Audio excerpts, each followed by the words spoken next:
Hi, I'm Amanda. We've been using this summer to ACT, A-C-T. A, assess our estate planning needs, C, create our plan, and T, tie in those plans so they work in real life. An important part of any assessment is understanding what happens if we do nothing. In other words, if I don't have a plan, then what? In that case, the government has one for you. Today, let's talk about the government's plan for what happens after death. The rule is actually very simple. Someone must always be legally authorized to handle your affairs and distribute your assets after you're gone. If you've created your own estate plan, you have provided instructions about who receive your assets, how they receive them, and who carries out your wishes.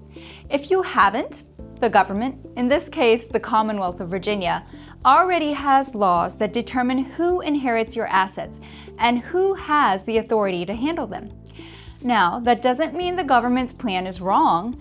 For some families, it may be exactly what they want. The key is understanding what that plan is and deciding whether it aligns with your wishes. One of the most common questions people ask is, what happens to my house? Many people assume their family can simply sell the home. But first, someone must have the legal authority to act. If ownership isn't clear, the sale may be delayed while heirs are identified and legal requirements are satisfied. In many situations, attorneys are hired, court involvement is required, and valuable time passes before the family can move forward. And here's something many people don't realize. A will is not the only thing that determines what happens to a house. The way a property is owned can have a significant impact on what happens next.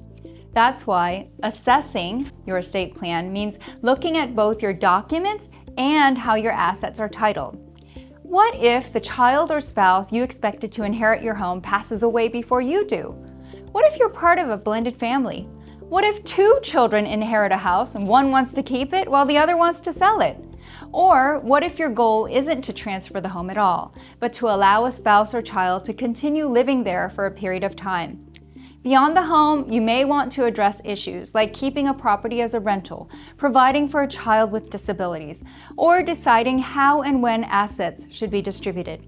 The home may eventually end up where it's supposed to, but the real question is whether the process, the timing, and the outcome will reflect your wishes. So, here's your ACT step.